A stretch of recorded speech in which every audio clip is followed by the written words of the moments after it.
Selamat datang di podcast Inspirasi.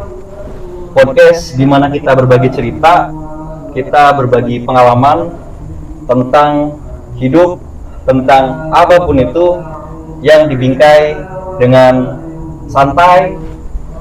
Dan saat ini podcast Inspirasi sudah bersama dengan Pak Jamjami, yang beliau adalah akademisi di salah satu kampus ternama nasional yang ada di Indramayu. Iya. Bagaimana kabarnya Kang Jamjami? Alhamdulillah, baik-baik saja. Baik-baik saja. Oke. Berbicara tentang indeks pembangunan manusia di Indramayu itu kan Kang, sedikit banyaknya menyita perhatian khalayak umum dan masyarakat. Ya. Indramayu sendiri itu kan angka buta huruf itu sangat banyak. Angka buta huruf mulai dari hijaiyah apalagi huruf gedrik huruf gedrik kan itu seharusnya apa sih yang harus kita lakukan sebagai kaum muda, sebagai yang mengarahkan kebijakan gitu. Apa yang harus dilakukan? Ya, baik. Melihat fenomena tersebut. Gini, Kang Koyum, Kang Sahrul, bahwa ngomongin indeks pembangunan manusia di Indramayu itu memang banyak hal yang masih menjadi pekerjaan bersama sebetulnya. Dan tidak hanya menjadi tugas pemerintah daerah ya, tapi juga tugas kita semua sebagai orang-orang terdidik dan pelajar yang memang memiliki kepedulian dan tanggung jawab terkait dengan angka buta huruf. Memang itu diakui, memang Indramayu itu sangat tinggi. Gudang buta huruf Indramayu. Iya. Karena selain buta huruf juga banyak buta sandiwara nih. Waduh. Buta salah. Jadi masih banyak. Iya. Karena memang Indramayu ini di sisi lain bahwa banyak orang-orang tua yang memang masih belum melek terhadap pentingnya pendidikan. Bahwa pendidikan itu investasi yang paling mahal, investasi yang paling baik untuk masa depan generasi muda itu masih sangat lemah. Kan itu. Yang kedua juga diimbangi dengan mungkin dogma ya, klaim-klaim masyarakat luar terhadap Kabupaten Indramayu. RCTI juga. Iya, RCTI kan itu masih melekat. Iya, ya. masih melekat. Meskipun hari ini sudah mulai tersisihkan lah di Indramayu. Nah, ini kemudian harus kita sikapi bersama-sama. Langkah-langkah yang harus dilakukan semestinya adalah selain mewajibkan 9 tahun ya. 9 tahun. Apalagi sekarang ada kebijakannya Pak Dedi itu harus sampai 12 tahun ya. Itu digratiskan kan sekolah semestinya. Ini menjadi motivasi bagi kita bersama. Apalagi sekarang akan berdirinya sekolah rakyat. Indramayu kan lagi gencar-gencarnya itu Pak. Iya, di Indramayu kan sekarang lagi disisir itu kan, apalagi yang dulunya jadi asrama haji itu kan nanti diproyeksikan untuk sekolah rakyat. Oh, yang di kota ini Pak? Iya, yang di kota itu sampingnya gedung PJNU. Iya, itu nanti diproyeksikan untuk sekolah rakyat, sekolah asramanya di situ. Dan katanya sih nanti dimulai tahun depan. Itu baru mulai. Kemudian untuk mengatasi pendidikan juga sebetulnya dulu ketika eranya Pak Yance itu ada perda berkaitan dengan sekolah madrasah itu. Oh, wajib sekolah madrasah bagi anak-anak yang mau melanjutkan sekolah SMP. SMP negeri khususnya. Kan itu.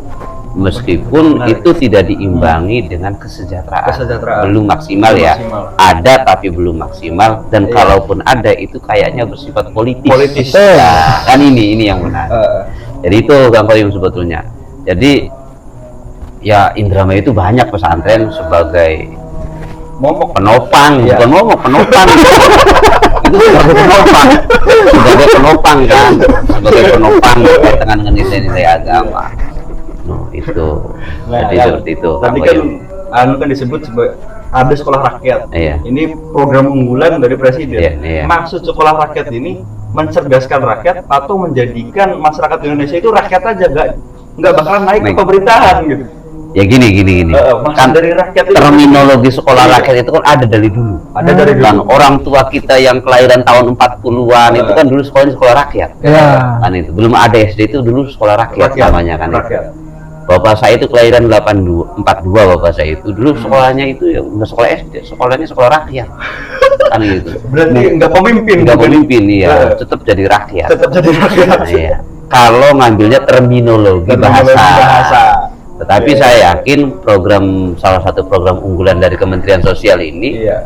ini sebetulnya tidak hanya kemudian jadi rakyat saja, tapi ini salah satu terobosan untuk tadi menghilangkan anak-anak yang putus sekolah, yang secara pembiayaan juga mereka sangat kurang. Cuman yang jadi persoalan lagi-lagi adalah kebiasaan orang Indramayu. Apalagi sekolah rakyat ini kan nanti kan diasramakan. Diasramakan, Mondok ya. tinggal mondok di situ kayak mondok dan disekolahkan. Nah, ini kan PR besarnya adalah berkaitan dengan tabiat masyarakat. Nah, artinya sekolah yang gratis saja itu mereka banyak yang tidak mau. Apalagi yang berbayar. Iya. Kan sekalipun tidak bayar, ini sangat berat. Iya. Nah, ini kita harus robah juga. Kita harus rubah itu pola-pola pemikiran masyarakat. Makanya butuh edukasi, butuh sosialisasi, dan butuh pendekatan kepada orang tua yang nanti anaknya mau di sekolah rakyat Iya. kan. Karena begini, hal yang sederhana itu orang Indramayu itu kan kadang-kadang wis ganang aja sekolah maning, Gua apa sih? megel-megeli awak, wis supaya panen batu imam melu ning sawah kan, melu ngarit, melu menjali kan akeh mengkono banyak. Satu bisa Banyak. gua Nah, jajan. kan itu sebetulnya yang menjadi problem berkaitan dengan sekolah rakyat yang kalau dilihat dari kultur masyarakat Indramayu yang seperti itu. Gitu. Tapi ngomongin kultur juga, katanya Indramayu itu karena leluhurnya itu Indramayu kan salah satu daerah yang mengatakan bahwa, entah aku dengernya dari mana ini Kak, Iya. salah satu daerah yang mengatakan bahwa leluhurnya itu bukan Satria, Iya. tapi Denawa. Iya. Denawa itu kan buta, Iya. makanya di setiap syukuran pasti ada buta, yang buta sanga, buta. Ya, itu mah hanya folklore saja cerita rakyat. Jadi kan mungkin karena itu didoktrin, jadi wis lah Indramayu itu tempatnya orang nakal, Iya. tempatnya orang yang selengean, nggak usah sekolah, karena emang bangunan bawah sadar masyarakat bahwa Indramayu itu ya seperti itu. Ya enggak juga sih Enggak sebetulnya juga. kan. Artinya kan di mana-mana itu banyak orang yang punya sejarah juga. Masa lalunya tidak baik kemudian bisa menjadi baik kan. Apalagi saya meyakini bahwa itu hanya cerita-cerita rakyat ya. Cerita Yang rakyat. memang kalaupun benar bahwa itu adalah sejarah, ya harus diverifikasi dong.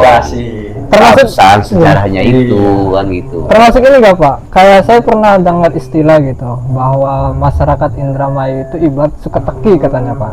Apa itu seketika? Suketeki itu kalau dia diam di daerahnya sendiri nggak jadi apa-apa katanya. Jadi Pak. apa-apa. Nah dia kalau mau hebat, mau menjadi orang ternama harus keluar dari daerahnya. Dan itu pun saya lihat memang banyak orang-orang yang lebih memilih kayak merantau gitu Pak. Ya kayak contohnya yang di Malang itu Pak. Iya. Ya, Kiai Mustafid Rahman ya. Mustafid. Itu Banyak. bahkan santrinya Kiai yang Iya. pengurusnya Indramayu Bayi semua. Iya. Santrinya pun Indramayu. Iya, Indramayu semua. Jadi kan itu fenomena. Ya sebetulnya bukan fenomena, bukan fenomena, kasuistik saja itu. Kasuistik saja. Toh banyak orang-orang besar yang pulang di Indramayu juga jadi orang kan itu. Itu hanya kasuistik. Kalau dalam dunia akademik itu kan kasuistik itu nggak bisa diteliti. Yang bisa diteliti itu ya fenomena. Fenomena ya. Kan memang banyak ya obrolan-obrolan seperti itu. Tidak hanya kita dari dulu Pak KTP pengen dati Melayu. kudu metu Jasinda Mayu. Padahal ya enggak lah, enggak juga. Karena mungkin kalau dulu itu kan keluar itu dalam rangka nyari makan ya, nyari makan. Karena memang di sini masih belum bisa untuk memberikan makan yang lebih ya. Nah sekarang semua akses sudah bisa lakukan, kita bisa dapatkan. Ngapain kalau kita pengen besar harus keluar kan begitu. Tetapi memang secara konteks di kabupaten manapun ya kalau pengen besar ya harus keluar. Iya. Ke Jakarta kan nggak mungkin di Indramayu saja jadi menteri. Wah ya ke Jakarta kan misal kayak Pak Wahyudi kan itu asli Indramayu daerah politisi terbaik Indramayu itu harus diakui. Harus Ya kalau pengen besar, ya tinggalnya di Jakarta, nggak mungkin dia tinggalnya di Indramayu, karena pusat peradabannya di Iya, Jakarta, di Jakarta. secara nasional. Pak Ahmad Doviri, Pak Idrai Bakhtiar, itu kan orang-orang besar, Orang besar. kan gitu di jajaran kepolisian kan. Ya dia jadi petinggi kepolisian ya harus di Jakarta, nggak mungkin di Tegalulung dan di Lombok, kan begitu. Ya sama gitu. Sekalipun ketika sudah selesai menjabat dia akan pulang ke Indramayu, kan Iya, akan begitu. pulang. Jadi begitu. Kemudian juga kan banyak di Indramayu juga pesantren-pesantren kan. Pesantren. Ya sekalipun itu kecil pesantrennya, Ya. tetapi ya perlu diakui rata-rata seluruh pesantren di Indonesia itu pasti ada santri dari Indramayunya. Iya. Tuh. Nah, itu Mas Boyu. Ada orang Indramayu. Indramayu ini unik. Gitu. Unik. Ya, Orang gitu. Indramayu. Jadi begitu Mas Boyong sebetulnya. Jadi kita ini kadang-kadang memang harus dirubah lah pola pikir, cara pandang Kebiasaan yang gitu ya, Pak. kadang-kadang itu membahayakan generasi yang akan datang. Apalagi yang menyampaikan itu orang-orang yang memang satu memiliki potensi orang-orang berpengaruh. Iya. Itu. Iya. Gitu Bang Boyo. Jadi kan kalau berbicara tentang itu indeks keinginan untuk sekolah, terus pembangunan manusia, Iya, iya. ini bahasan geopolitik. Iya. Ya. Ini nyampe juga nanti ke pendidikan. Iya pendidikan pasti Pendidikan. itu.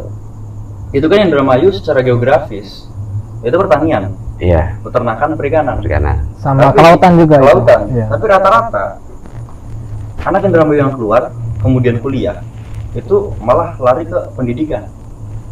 Iya. Apakah itu tidak berimbas nanti ke daerah? Tidak ada yang meneruskan nanti. Karena estafet ke pertanian, ke nelayanan, Iya. itu kan harusnya ada estafet yang harus dibangun dari bangku sekolah, dari Iya. perkuliahan juga. Nah ini Hmm. gini Mas Kayum ya. Memang Indramayu ini kan apalagi sekarang ya, Iya. lagi gencar-gencarnya perbaikan irigasi ya. Setelah adanya Iya. apa itu? Bendungan Yang ya rentang, bukan Rentang, rentang itu bukan. yang baru itu, yang ada di Majalengka itu, Iya. kan itu kan lagi sedang diperbaiki.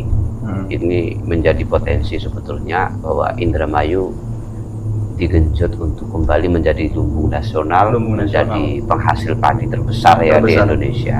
Dan secara data pun masih Iya. besar Indramayu. Unggul. Tapi kan harus lebih ditingkatkan kayaknya setelah ada apa Pembangunan waduk Jati Gede yang terbaru itu kan. Iya.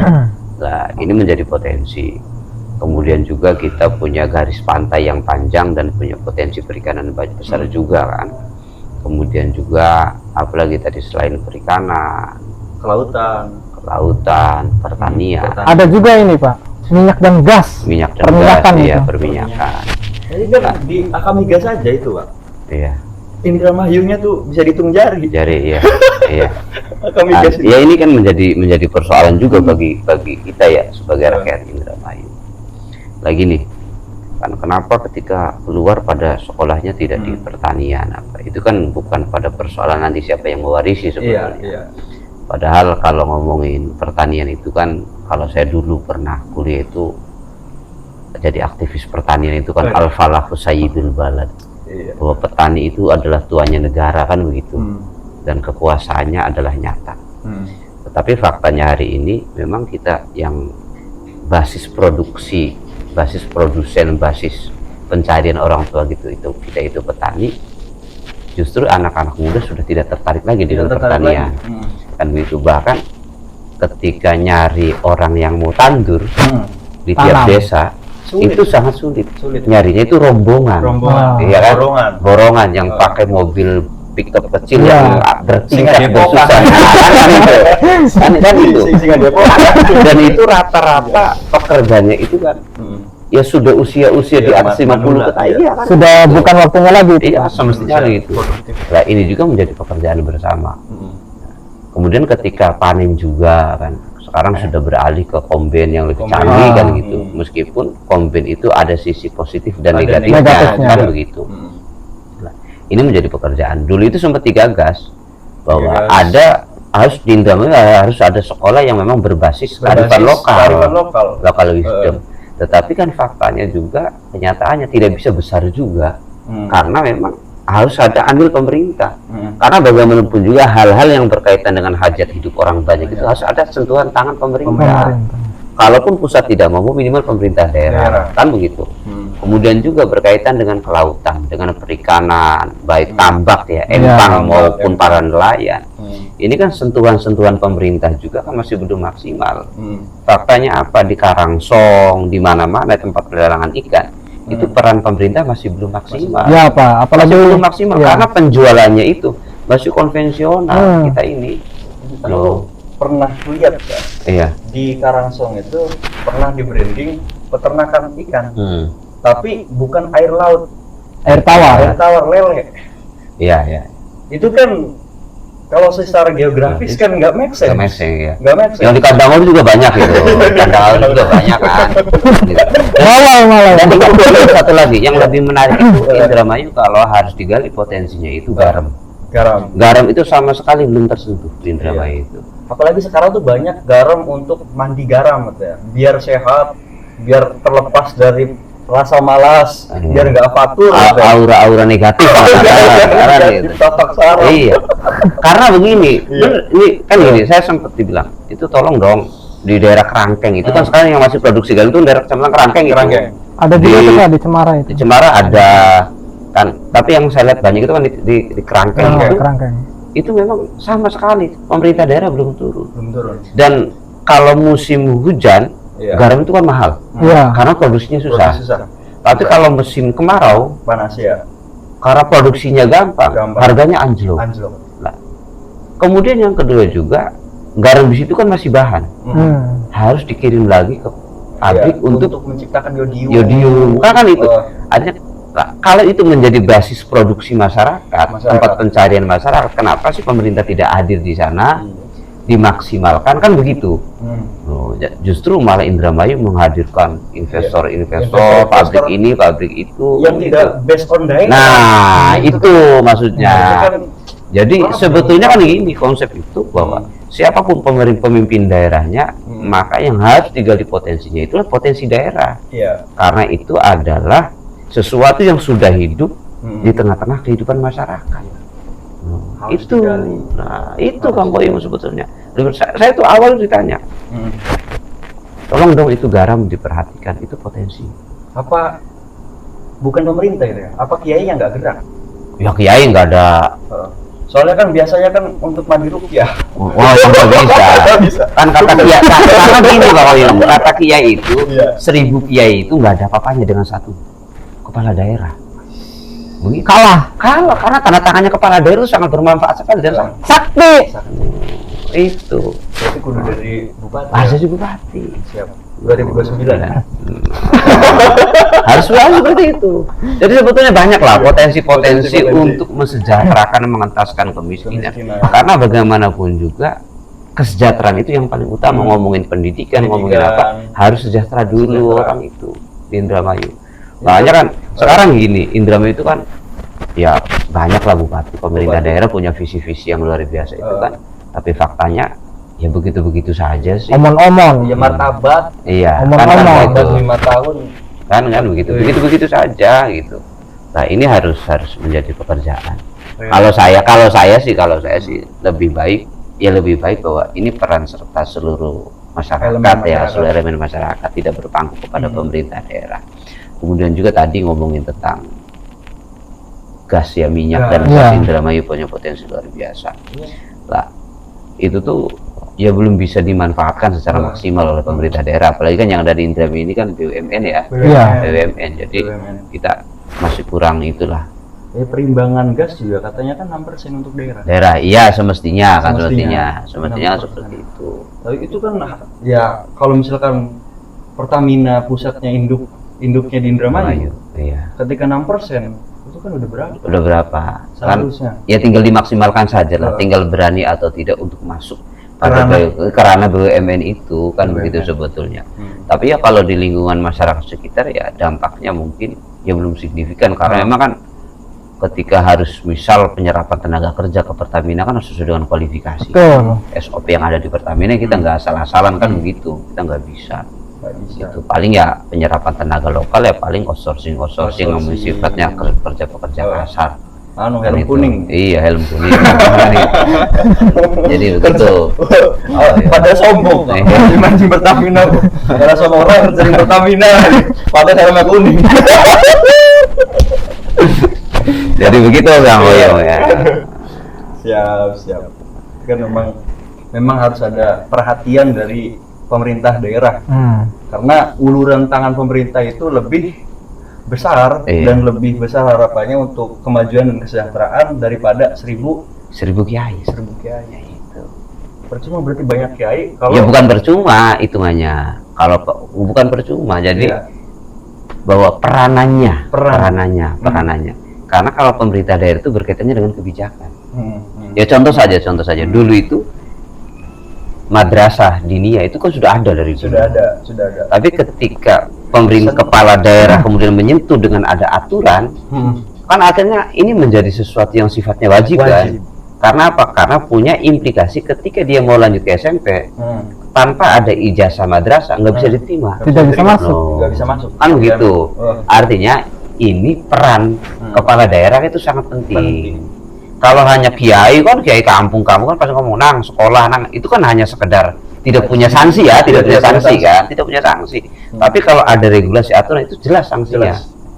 Kan begitu, karena kita ini hidup masih belum memiliki kesadaran terhadap pentingnya sesuatu yang menjadi investasi diri kita. Kan begitu. Sekolah maning nang kanggo apa? Sing penting kader ujung-ujungnya bisa turu duit. Nah, itu Kang Koyom. Aspek perut itu emang Itu harus selalu diperhatikan. Dan diutamakan itu, Pak. Setelah perut, di bawah perut. Kalau di atas perut nanti dulu. Karena harus mengeluarkan banyak modal kan. Terus gini Kang Koyom, di Indramayu itu kan kalau harus untuk meningkatkan indeks pembangunan manusia itu memang ya pemerintah lagi-lagi tetap bahwa harus peran serta pemerintah, komitmen pemerintah daerah ini seperti apa. Sebetulnya di eranya Pak Luki itu yang baru ini ya ada program itu satu desa satu sarjana. Satu desa? Iya, di Indramayu. Indramayu itu ada di program bupati terbaru itu kan. Ada divisi misinya itu satu desa satu sarjana. Iya, itu ada. Itu awalnya saya sangat tertarik. Sangat tertarik gitu. Sangat tertarik. Karena bayangan saya ketika satu desa satu sarjana berarti selama 5 tahun itu kan kalau Indramayu itu ada 317 desa ya, dan kelurahan. Berarti setiap tahun ini ada 317 sarjana yang dibeasiswakan oleh pemerintah daerah. Kan begitu bayangan saya awalnya. Nah, cuman kan sampai hari ini regulasinya kan nggak tahu turunannya seperti apa. Belum jelas, kan begitu.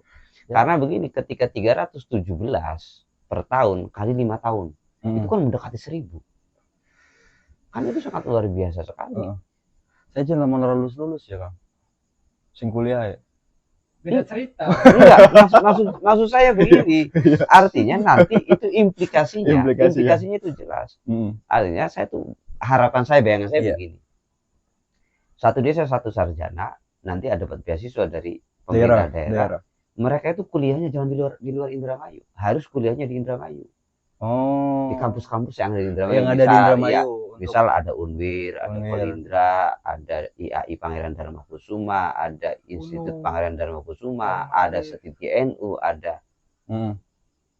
STKIP NU yang di Kaplongan itu, kemudian ada Al-Amin, ada Darul Fikri, kemudian ada yang di mana lagi itu Said Sabik. Nah, mereka kuliahnya di situ saja. Tinggal nanti dibagi 317 dibagi kampus di Indramayu. Kan begitu. Satu, bahwa meninggikan indeks pembangunan, kedua juga menghidupkan kampus-kampus yang ada di Indramayu. Dan nanti mahasiswa ini menjadi motor penggerak dan alat sosialisasi pemerintah daerah dalam program-program daerah. Kan lebih keren itu sebetulnya. Karena kalau dia beasiswakan di luar Indramayu, saya yakin mereka banyak jarang yang pulang. Nah kan gitu. Nanti sudah dibeasiswakan pakai uang Pemda, mereka nggak mau pulang. Nggak Buat mau pulang. apa uang ini dikeluarkan? Kasihan juga. Semua lah gengsi ketika pulang. Banyak kayak gengsi Itu pulang. maksud saya begitu. Itu awal ya saya. Awal. Tapi ternyata saya tunggu sudah hampir mau 1 tahun ya. Kok belum ada? Kok nggak ada turunan yang jelasnya gitu. Masih ngurusin ini katanya kan, melepas ular. Reptil. Ya. Nah, itu. Masih Jadi melepas itu ular. Kang Surya Iya. saya sangat tertarik itu. Bukan itu. Cuman kan ya siapapun kepala daerah kita ya kita harus husnuzon saja lah. Karena harus pasti disupport. punya tujuan baik, tapi kan sebagai masyarakat sipil Daerah. apa ya tetap kritik itu harus Kritik harus ada sebagai penyeimbang kan. Dan Jangan harus membangun juga begitu. checks and balances. Kemudian juga potensi-potensi itu kan kita di bagian selatan itu kan banyak hutan-hutan yang Iya, harus gundul. kita manfaatkan juga kan untuk keberlangsungan kesejahteraan masyarakat sekitar kan begitu. Iya. Itu juga harus dipikirkan. Itu kan Bang Koyu. Di hutan juga kan kalau misalkan kita dulu kan aku kuliah di Malang.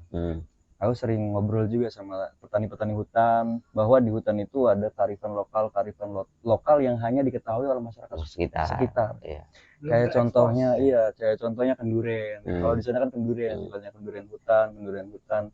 Jadi menghormati adanya hutan itu untuk kehidupan, Rasa syukur lah, rasa syukur ya. untuk kehidupan masyarakat.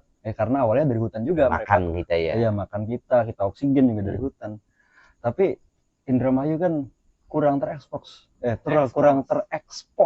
hutannya itu. Itu luas sih Indramayu hutannya sebetulnya. Itu sangat luas sekali ya. Ya kayak daerah Kecamatan Cikedung, Bantar, Hargelis.